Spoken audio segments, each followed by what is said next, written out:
Hi everyone, this is just a quick heads up. This episode carries a content warning, as we're going to have to discuss the show's representation of suicide and also sexual abuse of children.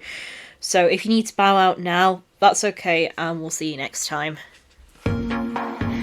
Welcome, anime fans and the anime curious, to Where There's a Weeb, There's a Way, a podcast series in which a seasoned otaku and a newbie attempt to put together an anime canon.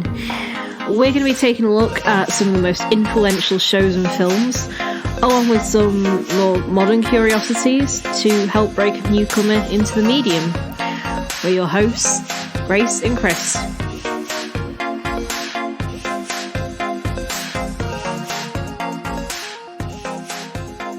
And this week we are exploring suburban Tokyo with our creepy dog plushie in hand, trying to duck and avoid being hit by Shonen Bat. In Satoshi Kon's TV series Paranoia Agent, also known as Moso Dairin.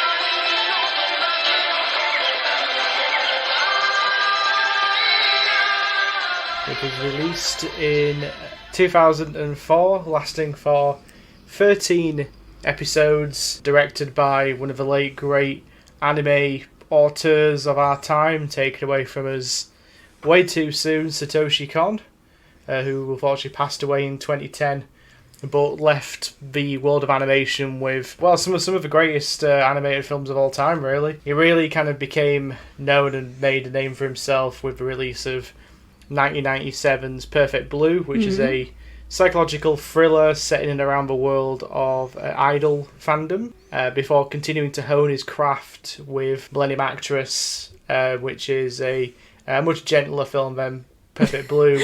You can say that again.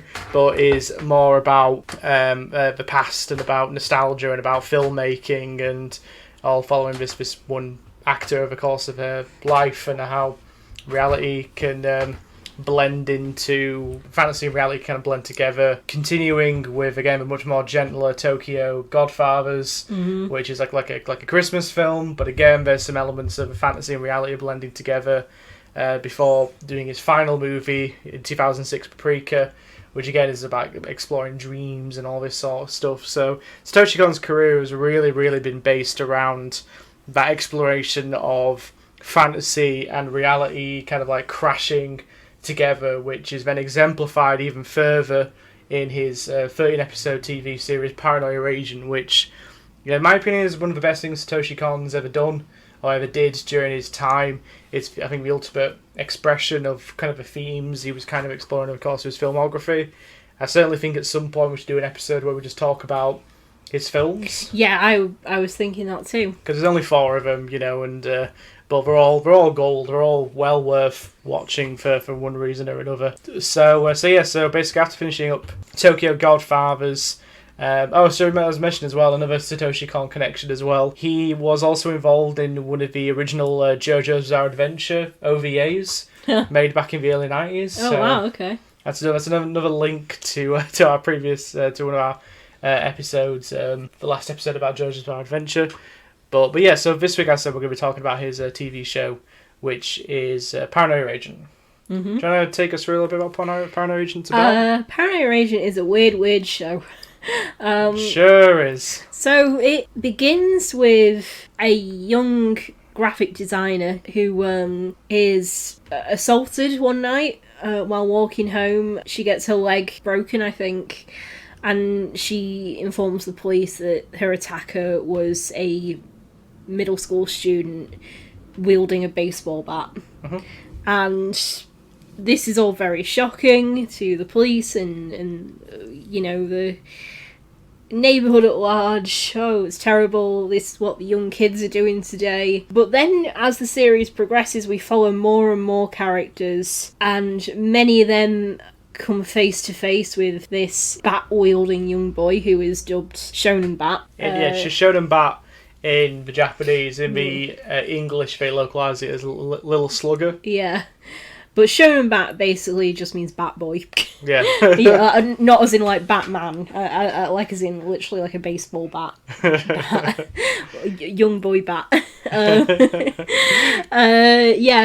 But more and more of these characters who were all at least a little mentally unstable, come face to face with Shonen Bat, and it appears that Shonen Bat might not be all that he seems. I know, there's a mystery in this mystery. Yeah. And in true Twin Peaks style, we follow a couple of like detectives who are like investigating this scene, which is kind of shaking up this kind of suburban part of Tokyo. So obviously, I've already kind of mentioned it, but the first point of comparison which people often point to is that this is kind of similar to Twin Peaks. Mm-hmm. I would argue it's similar to Twin Peaks only in that like it's about two detectives exploring a mystery in a kind of suburban like neighborhood, and this crime has shaken up the town, or in this case the suburb, quite a bit, and weird characters come out of the fray kind of thing. And there are weird vibes. There's weird vibes going on, yeah. Whilst I think with Twin Peaks plays like a lot more into the mythological aspects, I think, like kind of the this sense of dread which hangs through the town. The characters are a lot weirder in Twin Peaks, I think. Yeah. Like, unexplainably weird. They exist in their own weird space. While the characters of Paranoia Agent, it's exploring their mental health issues. While the characters in Twin Peaks are kind of just straight up weird. Yeah, no explanation. No real explanation, while Paranoia Agent, and of course that works in the context of Twin Peaks. There's the strangeness of Twin Peaks and how weird the characters are belies this kind of real warmth and comfort there is in Twin Peaks. While Paranoia Agent, I think, is much more harder hitting in that it is exploring, as I said, these characters' lives and their mental health issues in the backdrop of this thing that is happening. So I suppose in that regard it is similar to Twin Peaks, purely in terms of like a structure thing, like David Lynch and Satoshi Kon use these crimes to basically hang this narrative where they could explore different themes and things they want to discuss with like these different different characters, but each episode is like a distinctive different story, different set of character, but they're all like linked by like knowing a character from like a previous episode. Like what you'll find is in each episode a character who's going to appear in a future episode does turn up, like in the background, or we talk to them, or there's something that links all these kind of characters together. I think one thing that is also worth pointing out as a comparison with Twin Peaks are the actual I don't know what you call them, like the next time... Like the episode teasers. The episode teasers, which are actually in this referred to as ominously prophetic visions. Prophetic visions, where you have like this old man talking of a moon. Yeah, and he does it in a very vague, weird way while this kind of ominous new music plays, and it really reminds me of the log lady in episode introductions from Twin Peaks. So I guess that is one other thing that there's lots of similarities to Twin Peaks. I mean, to be fair, like, if you're gonna like ape any TV show, you're doing like a weird concept, then Twin Peaks is, I guess, like the text of like, I want to do a weird TV show. I guess Twin Peaks is fair to go to. So there's similarities, but I would argue that they ultimately go for different sorts of things. Twin Peaks is a lot more esoteric, while Paranoia Agent, I think, is a lot more political. I think it's a lot more social, more interested socially. There's lots of like social issues which are kind of charged throughout Twin Peaks, throughout Paranoia Agent, which makes it an interesting companion piece, I guess, to Twin Peaks. But both are complex just in their own ways. I personally prefer Paranoia Agent to Twin Peaks.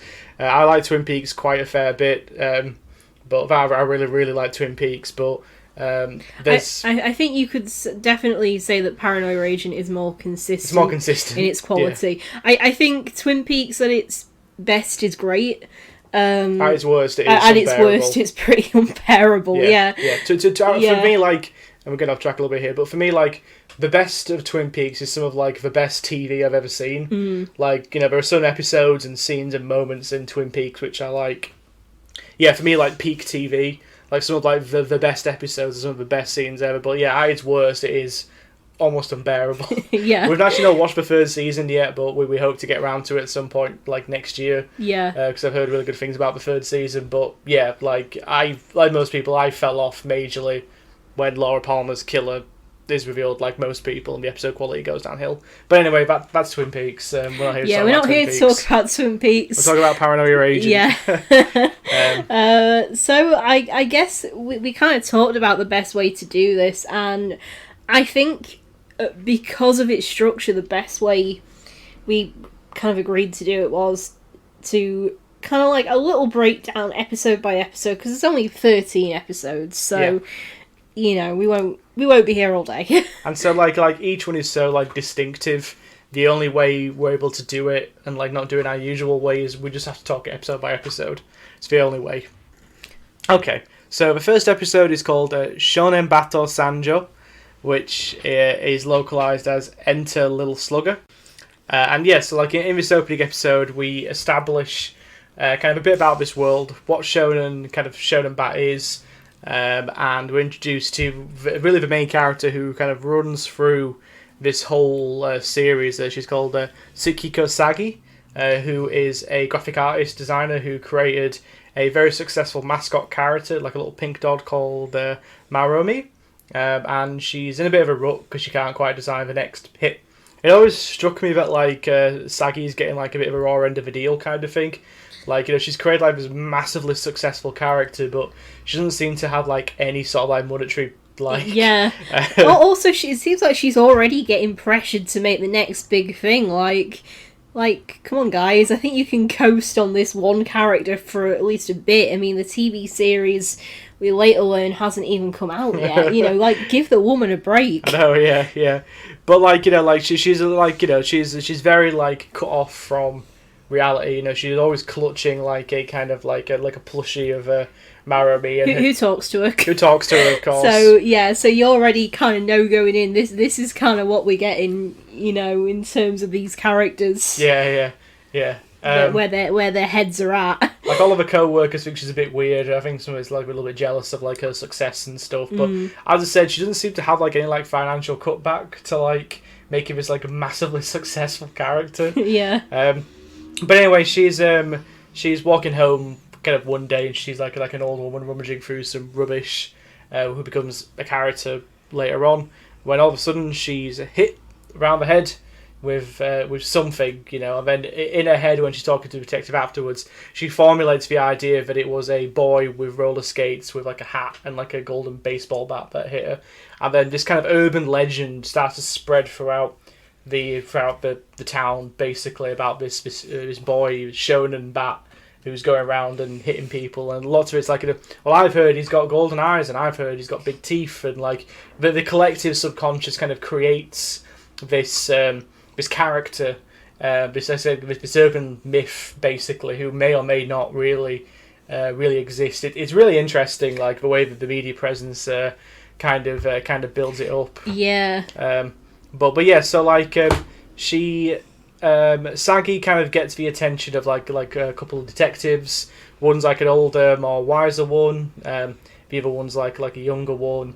The older one doesn't really believe her stories, while the younger one wants to try and like engage. And eventually, the media take a real interest in Sagi, and she kind of gets the attention of like a really sleazy reporter called Akio Kawazu. He was just horrible.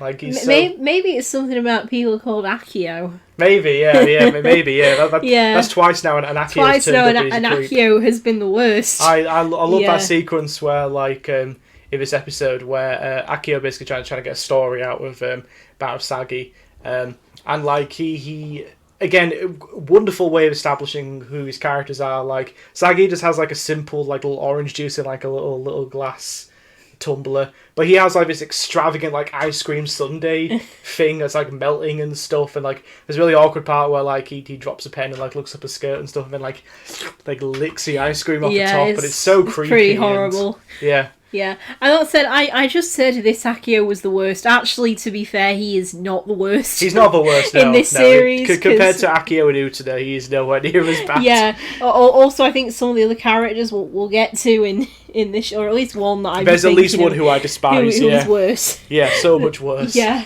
but yeah, he's pretty gross. Yeah. But overall, and a little slugger, as the localization is called, is great. Mm-hmm. Like, it's a wonderful introduction to the show.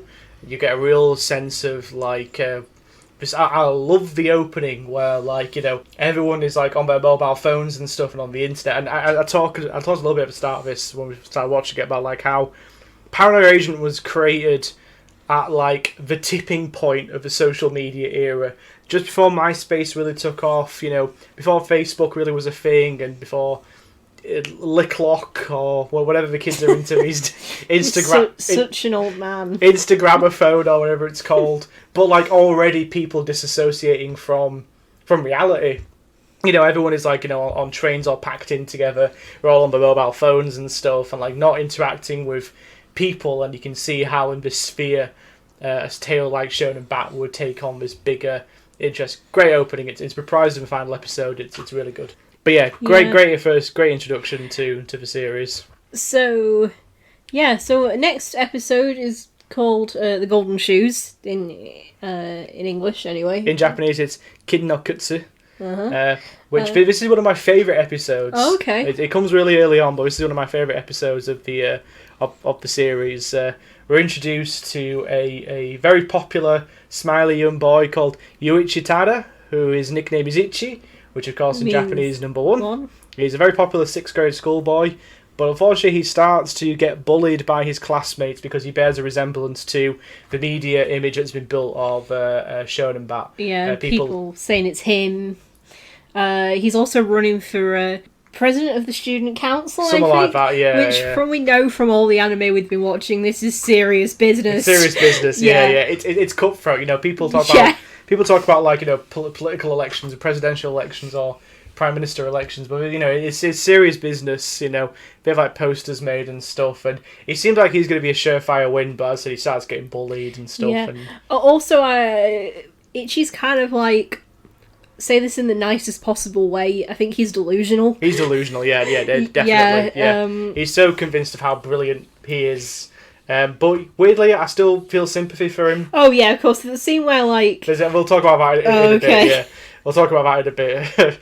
But no one's really able to like. He can't really connect with anyone about it. The only person who kind of he talks to about it is his tutor, Harumi Chono, who will become a character in the next episode. The only person then, who can be talk to is his tutor. But he also becomes increasingly resentful to Shogo Ushiyama, who's like a kind of a new student who has kind of come to school. He's also running for student council president, but like he's traditionally not as popular as Ichi. You know, like he's overweight, he's not good at sports, he's a little bit awkward, but people like him anyway. He seems like just a really nice kid. He seems like a nice kid. Nice kid, yeah. And Ichi's so delusional, he just can't see it, and anyway. But he kind of constructs this elaborate theory that this other kid is like trying to frame him as Shonen Bat, and you know, it's a smear campaign against him.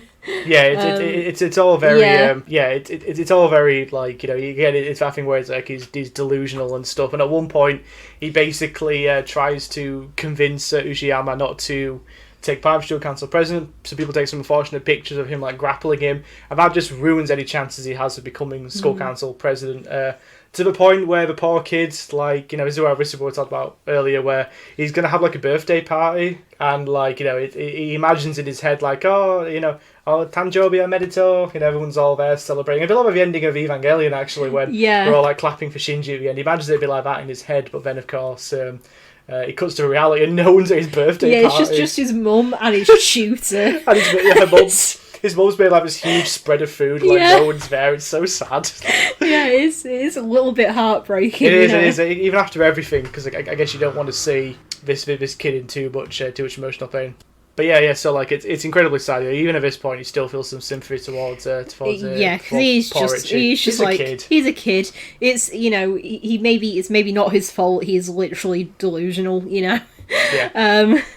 So eventually though he becomes a victim of Shonen Bat. But both him and the other kid. Uchiyama, yeah.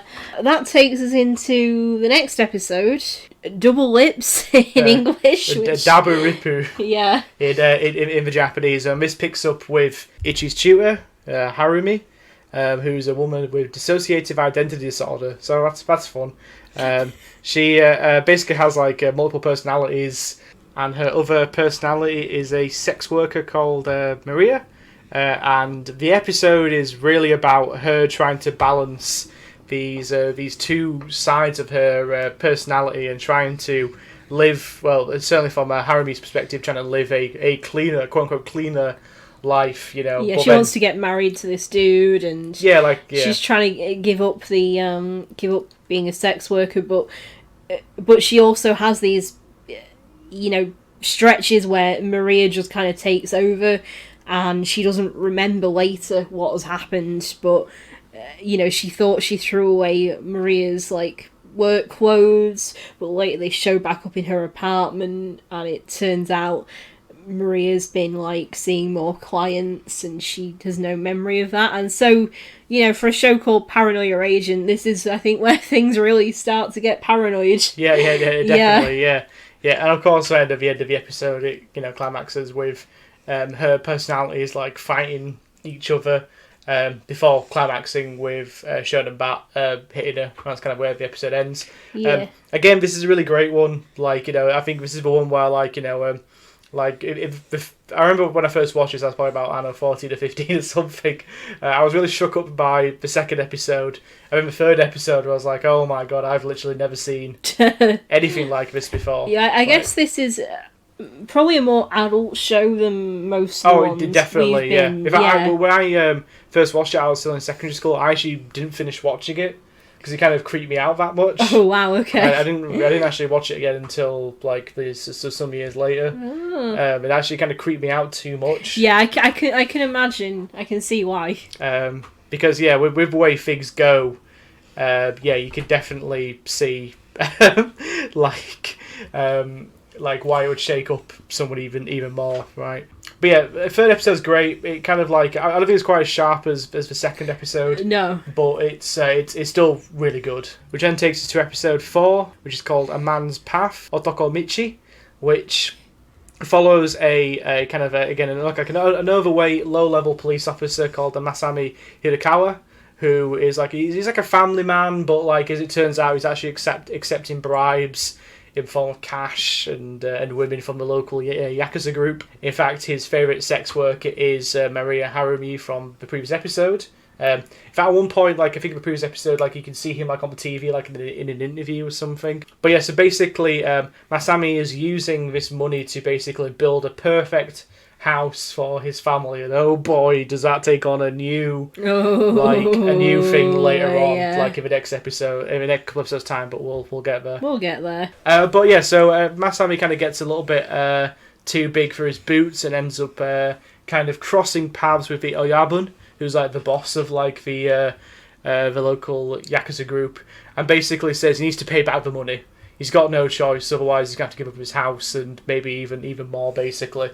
So Masami basically takes to wearing, like, he basically becomes like a robber and starts like robbing people and like old ladies and stuff, and like he wears like ski masks and stuff. And there's a great bit where like he basically sneaks into like this couple's home and stuff, and he's about to steal and maybe even kill these people. Then like the couple's daughter comes in. And that's what kind of stops him, basically. And then again at the end of the episode, Shonen Bat hits him. Yeah. Oh, but in a twist, he is not knocked out, and he chases down and actually manages to arrest. Ah, yes. The supposed Shonen Bat. Yeah, which was interesting because you'd be like, oh, where's this going to go? That was unexpected. But yeah, like this is another great episode. Asami, like, you know, like I mean, he's maybe not like as well characterized as like the character in like the first three, but there's a reason for that. Yeah, we'll get there. Which we'll get there. We find out like later on, basically. Yeah. Now the next episode in English is called The Holy Warrior. In Japanese, it's called Sei Senshi.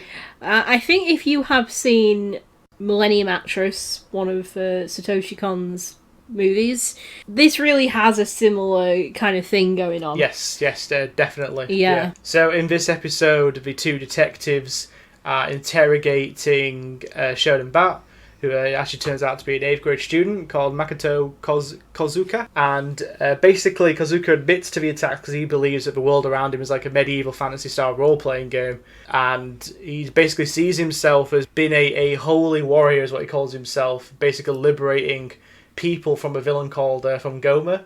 And like by hitting people, he's basically helping to free people from like they're possessed, or they're possessed by this villain. Yeah. And so the detectives kind of like follow along with this and take part like in the fantasy elements and like watch the fantasy scenes play out of him going around and defeating Goma's. And like Millennium Actress, there is one of the detectives is fully buying into it. It's the younger one, and fully like, okay, let's see where this goes, and really kind of like they've got the outfits on. And the other one's more like cynical, like what are we doing? This is weird. Which is an interesting reversal of what happens in Millennium Actress. Because like in Millennium Actress, it's the older person who's really into it, and the younger person's a bit like, I don't really care kind of thing. That's the opposite way around in this. It's also a really good character setup for what happens with the young detective later on in the series as well, of like what happens to his character, which I think's really cool. So I like this one, like it's filled with like little references to JRPGs. There's one part where there's like an old like battle menu screen like in the old Dragon Quest games, and I do think that the whole thing is like a huge reference to Dragon Quest. Makoto Kuzuka is wearing like a uniform, like an outfit, like an armor, which is basically the artwork from the opening of Dragon Quest, for the very first Dragon Quest game. It's a really fun episode. It's a nice breather actually. After a fall, like really, it's one of the few breathers you kind of get in this series because it is very funny. I really like this episode, but kind of what becomes clear is that like, you know, is this guy like, is this actually Shonen Bat kind of thing? And that's something that we kind of explore like a little bit more later on. But yeah, it's a great episode. I really like it. So that takes us to episode 6, Fear of a Direct Hit in the English. In the Japanese, it's called Chokugeki no Fuan. So this one, the events of the investigation take a turn where it comes about that Sagi, the graphic designer, might not have been entirely honest about there's like a little bit more to what happened that night and stuff that we, the audience, haven't seen either. There's like a little bit more to the story than kind of what she initially was kind of laid on. So that's kind of like one plot line that's going on. Yeah, we also follow a teenage girl called Taiko who has run away from home. We find out why, and this is, as it turns out, she's the daughter of Masami, who was the policeman we mentioned earlier from 370, who's building a perfect family home for his family. It's worth mentioning that now. So like this episode kind of establishes like why Taiko's kind of running away. Basically, she kind of loves her dad like unconditionally and will always defend him, even though they're kind of going through like money problems and like it's. She overhears like her mum and dad like arguing and stuff and fighting, until they're able to kind of move into this perfect home, basically, and she's all very happy. And it's all very good. And her dad had made a whole point of wanting her to have her own bedroom. Like basically it's set up in the episode that in the old apartment they're all like sharing the same room kind of thing, and what he wants is for her to have like her own room and stuff and be comfortable and all this sort of stuff as like an ultimate sign of affection about that. And maybe slight content warning as well. For a child exploitation, I guess. So as it turns out, she's basically like on her dad's laptop, and she basically finds like a file in the computer's like recycle bin, and it's actually video footage of her undressing, and she basically, it's like a camera like in her bedroom of her like undressing, and basically like she moves and destroys the bookcase behind her dad. Well, the implication being that her dad has left like a little security camera, which is filming her getting undressed. Yeah. And it's pretty horrifying. So, yeah, it's not comfortable content. Not really, no. Yeah. It's probably one of the most uncomfortable episodes of Paranoia Agent, I think. I think so, yeah. And like it completely just sends into she questions everything about her life to the point where she completely disassociates from reality. And then like her dad understands then later on that she's found out, and he also disassociates as well. They don't want to talk about it, and they actually spend the rest of the series like in this kind of comatose state of like these really creepy smiles like on their faces. And I actually, so at the end of the episode where so I guess we'll mention here, she gets attacked by Shonen Bat. And she wakes up in the hospital, her dad's there, and she's like, "Who are you?" So I actually took it as face value that she had genuine amnesia and didn't know what was going on. But do you think it was more like who are you? That's interesting. You could probably read it both ways, couldn't you? Yeah. But great episode. Just so uncomfortable, but like that twist is just so hard to watch. But yeah, it's I really like it. Great episode. Alright, cool. Episode 7 then is called MHZ, which I guess is the same both in English and the Japanese. This one is I guess like a little bit more of like a kind of wider plot heavy one. It's roughly the halfway point now of the series, and this is one where like the detectives kind of with the attack on Taiko, they kind of come to a conclusion that maybe like there's multiple Shonen Bats who are going around the place basically, and he kind of follows their investigation and stuff, and then basically the older detective kind of calls out the boy who they've arrested for being Shonen Bat, basically saying that he jumped on a bandwagon basically, and he's not actually the main Shonen Bat. He's not the real Shonen Bat. And then basically as it gets on towards the end of the episode, as the detective has some thinking time, we kind of come back and find that this young boy has actually been killed. He's found dead in his cell, and then Shonen Bat roller skates away basically through the walls.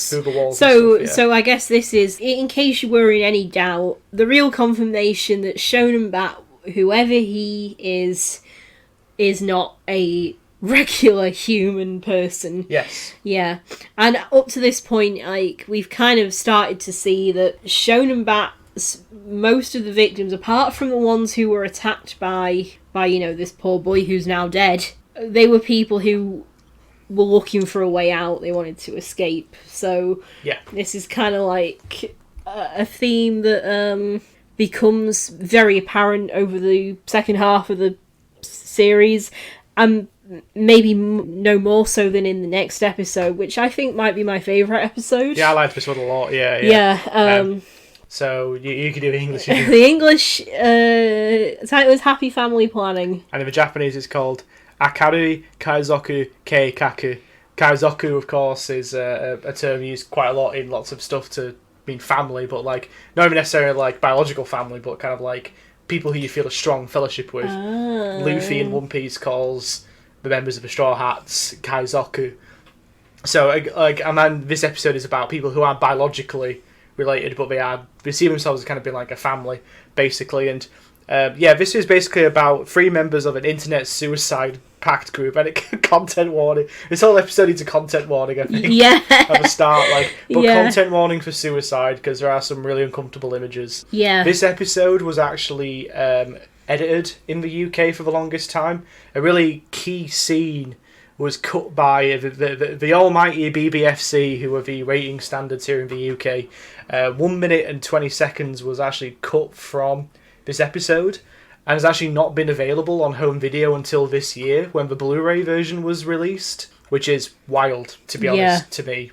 But anyway, so these 3 people meet up, and basically they've known each other by like their internet names, internet usernames basically. And 2 kind of older men meet up, and they're like, "Oh yeah, we're gonna find a way of killing ourselves." And then they're completely shocked when a little girl tries to join them. Yeah, she's apparently also been online exchanging messages with them about how to commit suicide, and so to say this episode indulges in some dark comedy would be an understatement. Because the whole thing is played for laughs. Yeah, it's a the funniest episode about the most uncomfortable of subject matter, because then what becomes apparent ultimately is that like these people don't really want to kill themselves.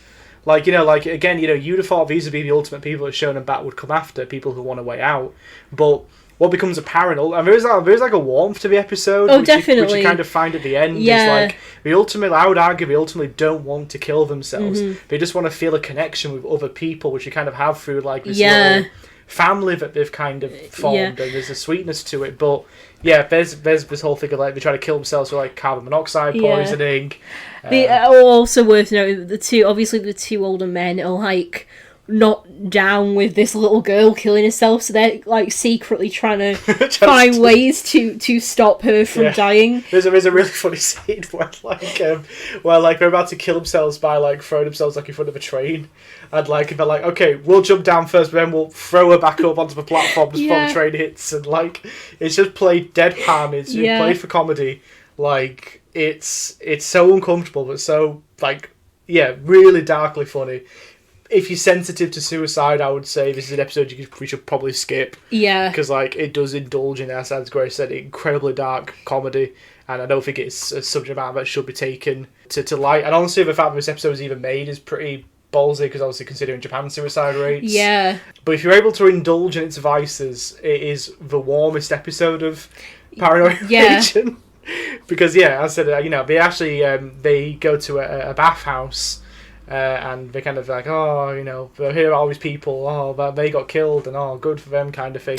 And they actually meet Shonen Bat, and they're like, oh, Shonen Bat, oh, we've been looking for you. They're like adoring fans. Please kill us, kind of thing. And Shonen Bat's like terrified, and like he gets out of there.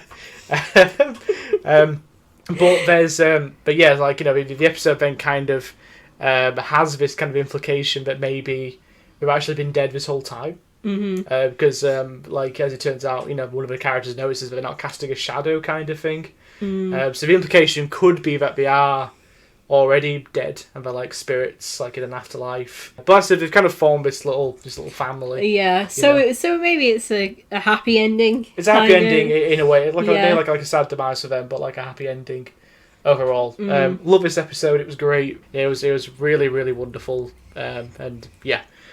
Alright, cool. So the next episode is called Etc.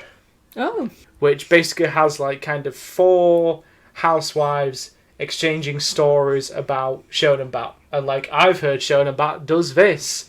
I've heard Shonen Bat does that. And like, you know, there's one where there's this woman who's clearly trying to kind of get in on this group, starts coming out with like outlandish stories about Shonen Bat and stuff. And I think all the stories are pretty outlandish, but this woman is really just getting roasted by the rest of the group. I'm like, I feel like it's a people in glass houses type thing. Like, I think they really can't talk, some of the stories they're telling. So there's stuff, you know, like how, you know, and it kind of, again, it kind of becomes a parody of itself, basically. Paranoia Agent is like a surprisingly self-aware show. For example, like there's one of the stories one of the women tells is about a teenage boy who's trying to study for like a math exam, and like his anxiety about the math exam is exemplified by him like throwing up math equations and like algebra and all this sort of numbers and all this sort of stuff, and that's when Shonen Bat hits him. So like it is a little bit like self-aware, its indulgences and kind of its vices. It's very clever in that regard. But yeah, so like each of the little stories are really, really fun. There's a great one which is all about like I love this is my favourite one, which is basically like where a woman gets pregnant and it's done through like IVF, yeah. But the doctor gets it mixed up and gives her like the wrong sperm and egg. It's basically not her sperm and egg, so her baby's not hers and not her husband's either. She goes for scans and stuff, and she's like, "Oh, I can see him. Oh, that's definitely my baby." And the doctor's like, "Oh shit, that's not her baby." It's so good. And then like, then it climaxes then with the final scan of his doctor getting more and more paranoid because someone's going to find out. And then the scan shows like a little like Shonen Bat like fetus, like a Shonen Bat shaped fetus. And she's like, "What? That's stupid. Where did you get that story? Like, come on, take it seriously." It's great. It's really good. I think it might even have been my second favourite episode. It was really fun, yeah. I liked this one quite a bit, yeah. And then, of course, the episode climaxes then, and the woman who's been telling the most outlandish stories gets home and sees that her husband's been hit around there, like, oh, he's been knocked unconscious and there's blood. And instead of, like, calling the police or the ambulance, she's like, oh, what a story to tell. Yeah, you know? she, her husband's just coming back to consciousness. Like, oh, honey, I think I need a doctor. What happened? I need to know all the details. Yeah.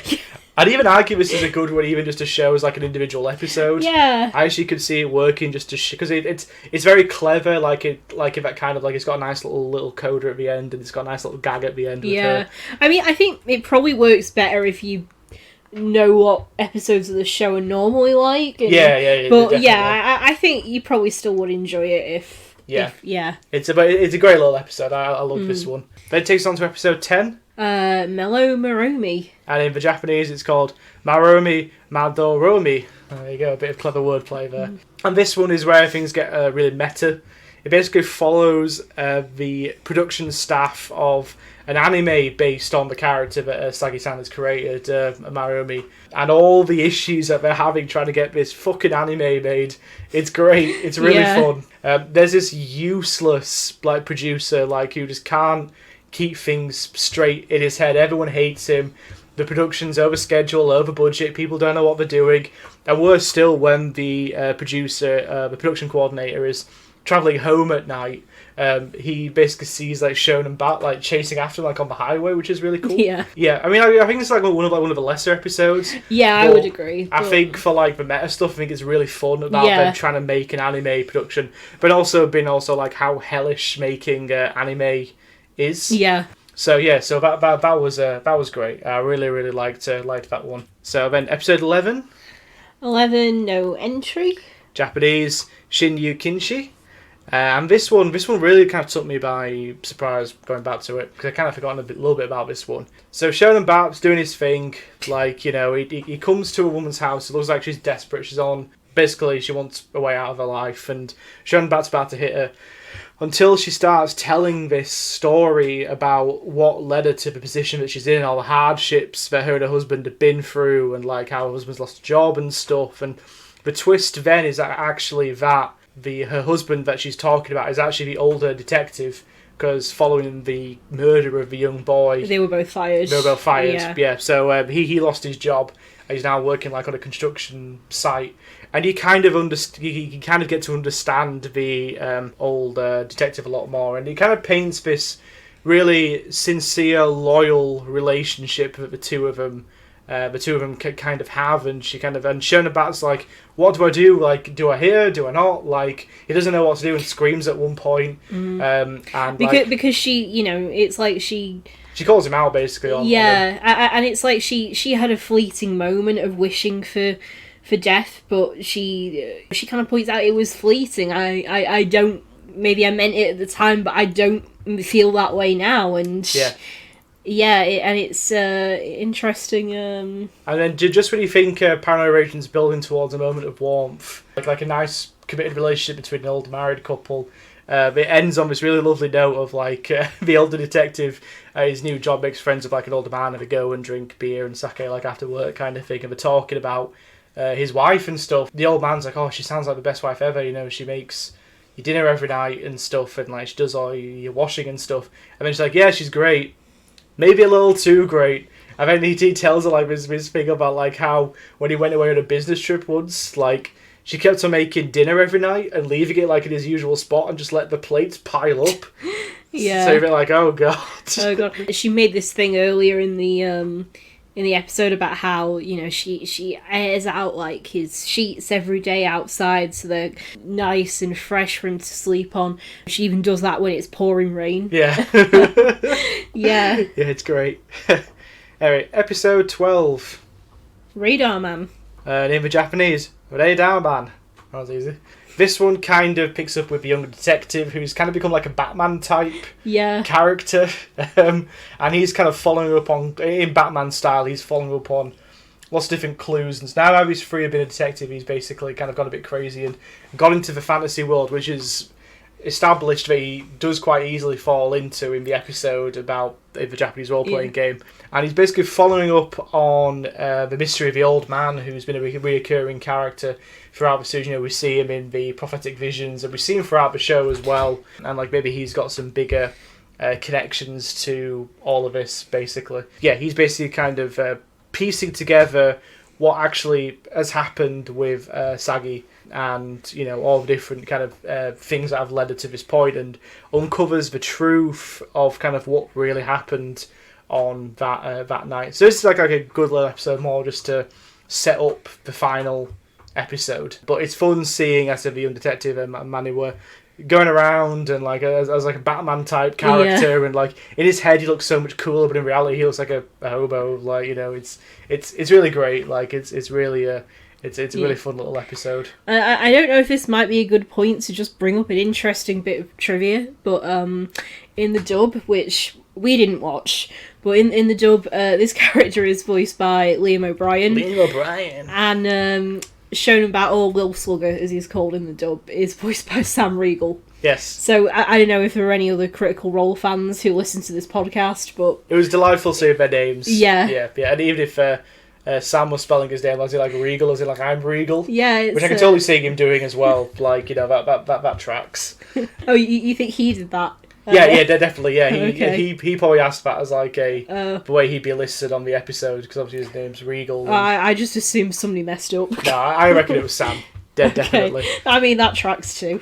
Cool. Yeah. All right, and then I'll take us on to the final episode. It's called the final episode. In the Japanese, it's called Sai Shukai. Which, yeah, so basically we should talk about like how Maromi has taken off. Maromi is selling like hotcakes. There's an popular anime. There's like balloons. There's like big parades, and everyone loves Maromi. People can't get enough of. Yeah, everyone wants to buy the merch. Everyone buys the merch and stuff. But basically, what kind of happens is towards the end of the last episode is that like an apocalypse starts to happen, where like Shonen Bat as a collective kind of gets bigger and bigger and bigger, and it becomes clear that in people's consciousness, Maromi and Shonen Bat are like the same thing. And it's kind of getting out of control and basically like destroys most of Tokyo.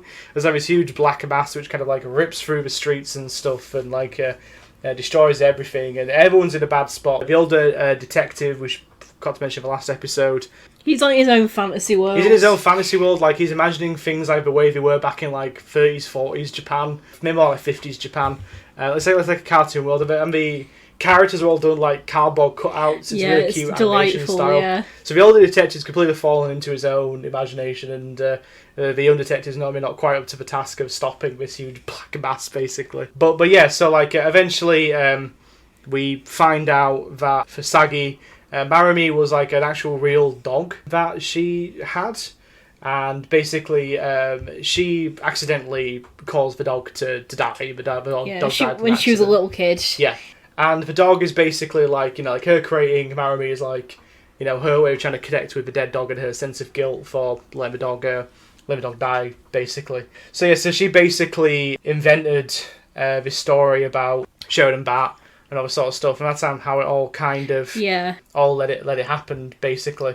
It's kind of like both these characters have gotten so big because they've been repressed for so long. Yeah, and they've been formed from her imagination. Yeah, because she basically told her dad, because she couldn't come together with the guilt that she basically killed her dog. She invented the concept of Shonen Bat killed her dog, basically. Yeah. And yes, so this sense of guilt then is what's unleashed Shonen Bat and Maromi on the world, basically. So yeah, so eventually she accepts responsibility for what happened, and then the black blob stops destroying all of Tokyo, and we pick up kind of 2 years later where Tokyo's kind of recovered from the damage. Sagi-san is now an office worker, and she's kind of just walking around, you know, like a little listfully kind of thing. The old detective's still a security guard, and the kind of creep from the first episode, he's still a reporter. But then, weirdly, the young detective has kind of taken up the role of being like the old man. It seems he's gone completely insane. So he's drawing equations and stuff on the ground like the old man was doing in the opening episode. So, and then the last two characters he writes, and some of that we picked on as basic readers of Japanese, he writes ni, and then positions his hand in such a way to say me, which is like a nice little ending to the episode, anime kind of thing. And kind of, again, that kind of self-awareness of it. And that kind of ends the series. Yeah, a weird note to end on. Really weird note to end on. But there you go. And that was Paranoia Agent. Yeah, that's the 13 episodes of Paranoia Agent. Doing something we've never done before, which is just going through the episodes. Because it's the only way you can really do it, I think. It's the only way to talk something about like this. It's almost it's not an anthology, but it's kind of got... It's got that feel to it. Yeah. I get the feeling there was lots of different like creatives involved in like the background of making the show. Lots of different directors' ideas and voices and stuff. And I get the impression it maybe wasn't all Satoshi Kon. If I'm looking at the credits there, it isn't all Satoshi Kon. I guess he was more the arbiter of this whole project. But yeah, massively ambitious. And really, I don't think there's really been anything like it since, really, before or since. It's such a unique beast in the world of anime. But I think it's a great one. We've got a podcast series talking about good ones to show people. I think this is a great one to show anyone who's into the more art side, like art cinema and that sort of stuff. You know, if you're into David Lynch, for example, it's really easy to see how the Twin Peaks influences. And I think also anyone who feels like, I don't know, anime might be a bit too childish or schlocky for them. Yeah. I like childish schlocky anime quite a bit, but like, yeah, you can see some people might prefer this or might find this easier to get into. Yeah, definitely. Yeah. It feels more like a traditional television show that just happens to be animated, but it's a great indication of like what anime. This is what I always talk about, where like the shows I prefer are the ones where they're anime original and they use the fact that they're a TV show and the fact that it's anime to its full advantage. Paranoia Agent could only be told as a TV series, as an anime. Like, there's no other way you could do it, I think, with the story and the kind of what happens in it. And it really shows what's kind of capable in the medium, and it is a true masterpiece, I think. I think it is Satoshi Kon's best work. I think it's the best thing he's ever done. Oh, okay, that's interesting. Like, I think it is his absolute magnum opus. Everything's here. Like, every piece of... I talked about this before, but like, there's ones I prefer. My favourite one is Tokyo Godfathers. Yeah, I would agree. That's my favourite Satoshi Kon film or project. But if I had to point to the best thing he ever did, I would make the argument for Paranoia Agent, because everything he explored in his filmography is here on full display. The melding of fantasy and reality, the influence that the internet is having on people's lives, fan culture and relationships to creators and the author, and the societal issues and political problems, and it's all here, all melded into one big pot, and he's given 13 episodes to really expand and look at it. You kind of in a similar way, I think, to like with Hideaki Anno and Evangelion as well. A semi-commentary on otaku culture as well. It's all here. It's all there. You know, everyone's an otaku for showing about him for show. Basically, everyone's fascinated by him. Everyone loves him. Like, you know, it's really interesting, I think. And of course, it's gorgeously animated. Yeah. Music's great. I love it. I think it's great. I love Paranoia Agent. Yeah, I really enjoyed it too. So there's only one opening. Yeah, to talk it is about. Pretty iconic. Oh yeah, the opening of Paranoia Agent is of course amazing. It's got like this really kind of creepy opening where like all this crazy stuff's flying by, but the characters, it cuts different characters just like maniacally like laughing like towards the camera. They're all in weird places. Yeah. So the song is called Dream Island Obsessional Park, in the Japanese Yume no Shima Shinen Kōen, which is by an artist called Hirasawa, who also did the ending theme as well, which is called White Hill, Maromi's theme, Shirogaoka Maromi no Tēma, which is equally uncomfortable as well. But the opening is great. Like, the opening is just wonderful. It's interesting as well because like some contemporary reviews I kind of read of it are like more like from Western reviews are like a little bit mixed. Okay. Like mixed to positive. People say it's good, but like maybe not like great kind of thing. But I just could not disagree more. Really, I think it's got loads to say. The episode's really interesting, and it's just a bubbling pot of I think where the world was at the turn of the millennium. Really, you know, and I think just because of that element, I think it just continues to resonate with people and audiences, and it's really interesting.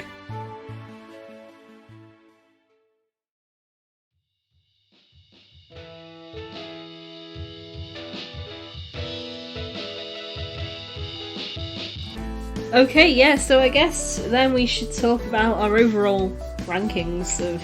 Yeah, tricky one, because It is a tricky one to rank, I think, because although I think it's great, it's not one I just want to stick on at any point kind of thing. I guess it's not in my, like, personal favourites, and I think a lot of that is to do with... I like to feel really emotionally attached. Yes. And because we don't really go back to many characters much in this show, we kind of quite swiftly move on. I suppose it's not like Evangelion where I had all these episodes and movies to become completely emotionally attached to everyone, a set of characters. So yeah, so I think that has a lot to do with why I don't like rank this at like the very top. Yeah, which is fair. Yeah. All right, so for me, our updated list will kind of go, start from the bottom. So, Death Note, JoJo's Bizarre Adventure Part 1 and 2, and Demon Slayer, Promised Neverland, Full Metal Alchemist. And then I'll probably put Paranoia Agent here. Like, I think it's an incredibly accomplished work and a brilliant piece of art, but you've got to be in the right mood to watch it, in the right frame of mind, you know, like, I think even if you're triggered by certain things, and this is why we had to put content warnings in this episode, I can see why this would be an incredibly difficult show for someone to watch, basically. If any of the elements kind of trouble you, then for me, I'm not. Like, I can appreciate it as a work, and I do think it's one of the best things Satoshi Kon's ever done, but they're just animes that I would rather put on, basically. Yeah, less depressing. Yeah, definitely. Yeah. And then after that, I'd go Mob Psycho 100, Gurren Lagann, My Hero Academia, Utada, Full Alchemist Brotherhood, Snafu, and then Evangelion. Okay, well, I feel like my placing will not be a million miles away from yours. So last week I said I was putting JoJo Parts 1 and 2 only at the bottom. Then we'll go Death Note, Demon Slayer, Promised Neverland, Gurren Lagann, and this is actually where I would put Paranoia Agent. So it's sitting between Gurren Lagann and Mob Psycho. Yeah, which is kind of roughly about the same points to me as well. Yeah. Then we have My Hero Academia, Snafu, Revolutionary Girl Utena, Neon Genesis Evangelion, Full Metal Alchemist 03, and Brotherhood. Okay, cool. Right. So next time we're continuing our trend of murders that happen, which spin off into a bit wider themes about societal issues. We're looking at the popular furry anime Beastars, which has recently come back for a second season, available on Netflix now. I'm really excited to watch this one. I've heard a lot of people talk about it. You know, we've only watched the first episode, so we've only had time to watch the first episode so far. But I'm pretty excited to watch more. I'm all into anthropomorphized takes on race issues and all this sort of stuff. So I'm pretty excited to watch Beastars. I know it's got a bit of a reputation as like, you know, the furry anime, but but I've heard, you know, it's really good as well. It's even good if you're not the furry even. So yeah, so everyone's happy. Everyone's kept happy. So tune in 2 weeks' time when we talk about Beastars. Thank you very much for listening to today's episode of Where There's a Weeb, There's a Way. If you liked the show, make sure to like, rate and subscribe to us. You can follow us on Twitter @ThereWeeb, and we'll see you again in 2 weeks' time.